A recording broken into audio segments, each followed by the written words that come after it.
반갑습니다. 플러스 경매 김수경입니다. 저는 부산, 울산, 경남 지역 경매대행 그리고 경매 교육을 하고 있습니다. 여러분 요즘 아파트 투자 어려워지면서 상가라든가 오피스텔, 지식산업센터 이런 데 관심 많으시죠?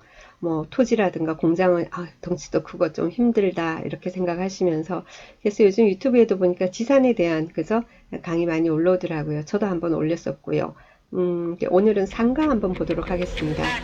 상가 경매 하면서 보통 이제 고려하는 게 뭐냐면은 굉장히 이제 상권이 활발한 곳, 공실이 별로 없는 곳, 그런 곳에 있는 어떤 물건이 한번 이제 경매에 나왔다. 그러면은 뭐 공실이 별로 없고 그 건물이나 인근 그저 건물에 공실이 별로 없고 그러면은 낙찰받아 임대 놓으면은 빨리 나갈 수 있을 거 아니에요. 그러니까 임대료 얼마 받을 수 있지? 이런 거 해가지고는 해서 낙찰받아서 임대 수익 그죠? 이자 받아서 뭐 이자를 월세를 받아서 은행 뭐 이자 내면은 얼마가 남는 거지? 막 이런 계산도 해보고 이런 식의 투자를 안정적으로 지금 당장 어떤 뭐 수익이 날 수 있는 그런 물건 쪽으로 입찰을 하시는 분도 계시고 또 어떤 분들은 그렇게 해서 임대를 놓는 게 아니고 거기다가 조금 더 수익을 극대화하기 위해서 그런 거 내가 이 물건에 내가 뭔가 할 수 있는 건 없나? 라는 생각도 한번 해보시고 그리고 세 번째는 제가 선호하는 방법인데요. 아직은 미성숙된 신도시라든가 혁신도시라든가 이런 곳 있지 않습니까?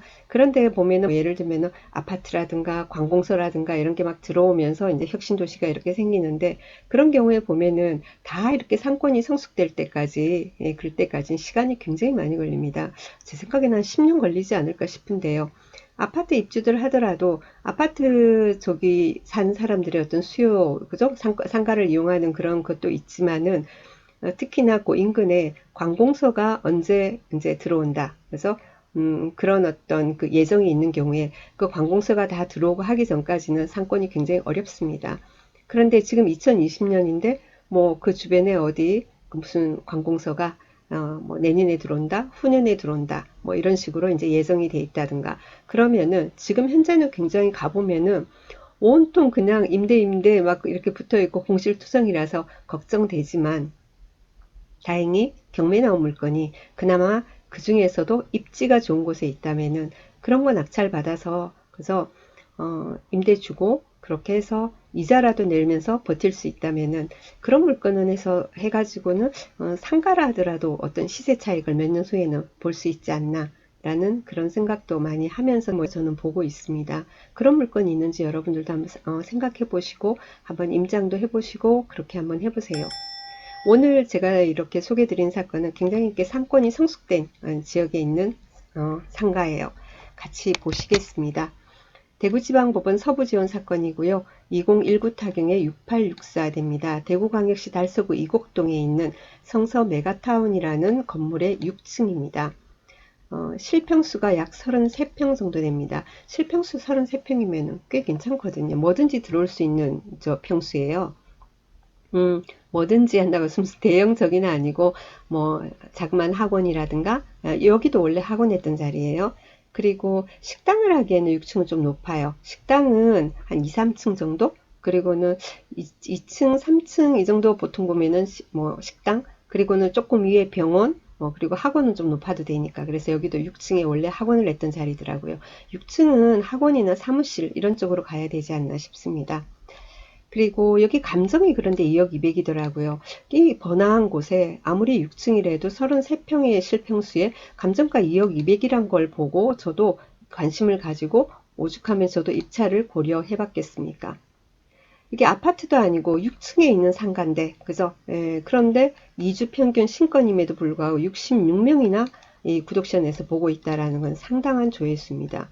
그런데 어제, 그러니까 7월 27일 날 채권자가 연기 신청을 했습니다. 연기 신청을 한 이유는 나도 잘 모르겠어요. 더 많이 알려지기를 원했나? 아니면 어떤 이유인지는 잘 모르겠습니다. 어쨌건 이렇게 연기돼서 오늘 진행을 하지 않았습니다.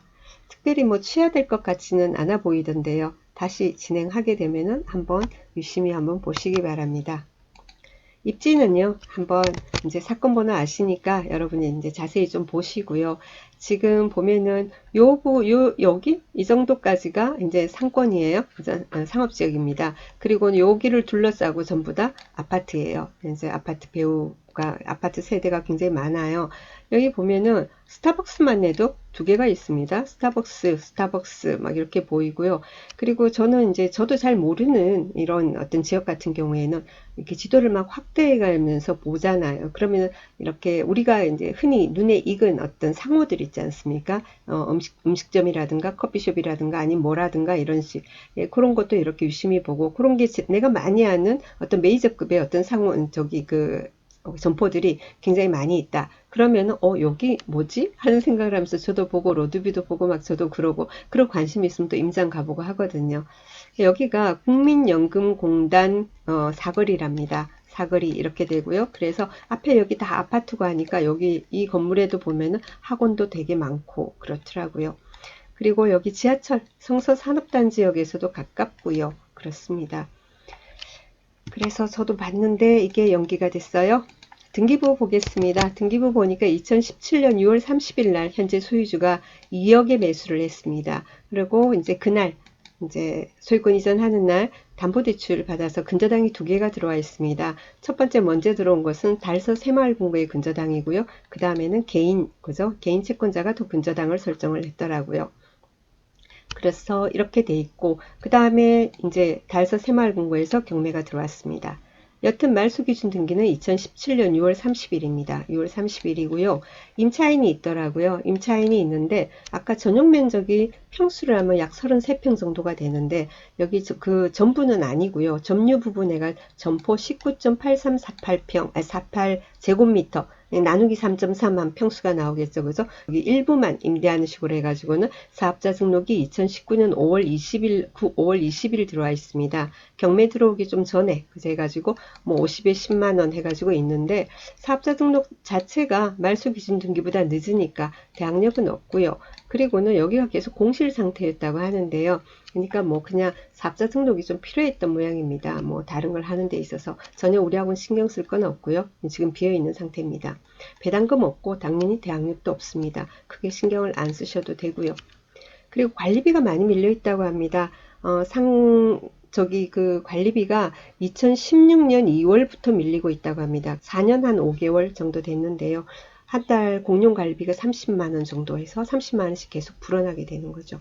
관리비 얘기가 나오면은 제가 드리고 싶은 말씀이 관리비는 단기 채권으로 3년이면은 뭐 소멸된다. 3년 넘는 것은 그러는데 그거는 채권자 그러니까 여기서는 관리단이 되겠죠. 관리단에서 추심을 하지 않았을 경우에 그렇고요. 안 하는 데가 어디 있겠습니까?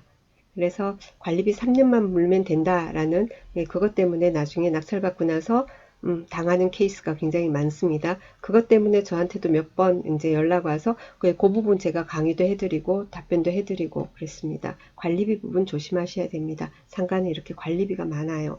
지금 현재 같은 경우에는 여기서 더 불어나서 아마 1,800, 900 정도가 돼 있지 않을까 싶고요. 근데 등기부에 권리분석에 하자는 없는데 보는 순간 야 이거는 후순위 근저당권자가 낙찰받을 가능성이 높네 라는 생각이 들었습니다. 자, 거래가액 2억이었고 감정이 2억 2백입니다. 2억 2백에서 나중에 뭐죠? 임차인은 아무런 관계가 없고요. 경매 비용 공제되고 혹시 부동산에 관한 당해세 있다면은 그거 공제되고 그리고 달서 새마을금고에서 받고 남는 게 있어야지 후순위 근저당권자가 받게 되거든요. 달서 새마을금고 보니까는 지금 경매에 들어올 때 1억 2,500 얼마거든요. 2019년 10월 14일 날. 그 뒤에 해가지고 계속해서 연체이자 해가지고 그죠? 이자율 적용되면서 이자가 계속 불어나고 있습니다. 그렇다면은 2억 2백에 신권에 낙찰이 된다 하더라도 이 후순위 근저당권자는 얼마 저기를 못 받는 거예요. 배당을. 한번 볼게요. 배당표를. 여기 2억 2백에 낙찰이 신권에 된다고 했을 때 경매 비용이 약 300만원 빼면 실제 배당할 금액이 1억 9,800 얼마예요. 여기서 뭐죠? 지금 달서구에서 압류 있답니다. 그래서 체납 상당액 알 수 없습니다. 얼마 가져가고 그 다음에 새마을금고 가져가는데 새마을금고는 채권 최고액이 1억 6,510만 원까지입니다. 얼마가 될지는 여기까지는 안 될 것 같아요. 지난번 그죠? 그 경매 신청할 당시 분기 1억 2,500 정도 되니까 그 뒤에 어느 정도 더 불어나 있겠죠. 그거 하고 이제 남는 거를 이렇게 받아가게 되거든요. 그래서 자기 채권은 다 회수를 못 하잖아요. 그렇게 된다면은 이 저기 뭐죠? 현재 소유주 이 사람의 다른 걸로 이 사람한테 달리 받아낼 방법이 없다면은 이거라도 낙찰받아서 자기가 어떻게 조금이라도 더 뭐 해볼까? 경매로 다른 사람한테 싸게 낙찰되는 것보다 이런 생각을 할지도 모른다. 이런 생각을 했었어요. 이런 경우 많이 있거든요. 후순위 채권자가 어쩔 수 없이 이렇게 해서 들어오는 경우도 상당히 많이 있고, 그리고 후순위 채권자가 아니라 하더라도 위에 그죠? 뭐 1순위라도 하더라도 1순위 채권자 같은 경우에도 너무 많이 유찰이 되고 그러면은 자기들이 방어 입찰을 하는 경우들도 종종 있습니다. 그래서 여러분들이 경매 시작한 지 얼마 안 된 분들이 볼 때는 너무 터무니없는 낙찰의 결과가 있는 거예요. 막 그런 법원에서 웅성웅성 하는데 다 나름 스토리가 있는 겁니다. 그죠?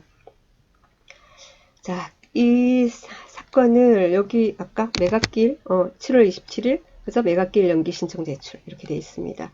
그래서 요거는 옥션 구독션 사이트 제가 강의하려고 보니까 이렇게 업데이트 안 돼 있어서 대법원 사이트 들어가서 이거 캡처한 화면입니다. 옥션 사이트 같은 경우에는 대법원 사이트를 가지고 그죠? 이렇게 이제 거기 대법원 뜨면은 그걸 가지고 이제 업데이트를 하기 때문에 조금 시차 있게 늦을 수 있습니다. 그래서 여러분이 입찰에 참가하실 때도 대법원 사이트 들어가면 보면은 연기 신청이 들어와 있고 이렇게 기재가 되어 있는데 옥션 사이트에서는 제대로 반영이 안 돼 있는 경우 있으니까 입찰하실 때는 항상 뭐죠 미리 대법원 사이트에 들어가서 입찰 전날은 꼭 확인을 하시는 게 좋습니다. 그리고 여러분이 낙찰을 받고 난 이후에도 보면은 특히나 낙찰되고 나서는 특히나 업데이트가 잘 안 되는 경우 많으니까 대법원 사이트 들어가서 사건 번호로 확인하셔가지고 여러분의 사건을 일일이 하는데 본인 스스로 대법원 사이트에서 확인을 하시는 게 좋다는 말씀 드리고요. 지금 아파트를 못하면서 아까 서두에 말씀드렸다시피 오피스텔 그리고는 지식산업센터 그리고는 금액이 조금 돈이 뭐 금액 액수가 크지 않은 상가 이런 걸 많이 보십니다. 자, 그런데 항상 경매 초보분들이 범하시는 이제 오류가 저도 옛날에 그랬지만 유찰 많이 된 걸 봅니다. 근데 유찰 많이 된 것보다 신건 있지 않습니까? 항상 나올 때 신건 나온 게 어떤 게 있나 보고 그 신건을 보면서 이 가치를 또 판단을 하셔야 돼요. 근데 그게 쉽지가 않죠. 아파트 같은 경우에는 자기가 아는 아파트가 나오면은 뭐지? 이럴 거 아니에요. 이게 왜 일찰도 안 됐는데 내가 아는 것보다 시세가 시세하고 굉장히 많이 차이가 나는데 이거는 1차에 들어가야 되는 건가? 이렇게 이제 되는데 이렇게 상가 같은 경우에는 특히나 조금 어려우실 겁니다. 그죠? 어려우실 건데 그래서 상가는 본인이 아는 지역 중심으로 한번 해보세요. 부산에 계신 분들은 부산 그리고는 부산 시내만이 아니고 뭐 정관도 있고 양산도 있고 아니 그럼 변두리에서 뭐예요 하는데 뭐 상가라고 해가지고 부산이면 뭐 남포동 어디 부산대 이게 좋은 게 아니라 그 나름대로 다 상권이 있어요. 그래서 잘 모르시면은 무조건 임장 가보고 임대료도 알아보고 공실이 있는지 없는지도 알아보고 그렇게 하시고요.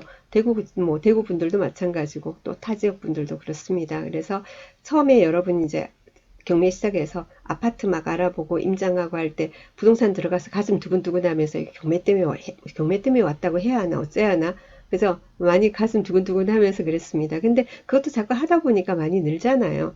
근데 상가도 마찬가지고 그렇습니다. 지식산업센터, 상가 뭐 다 비슷한 맥락입니다.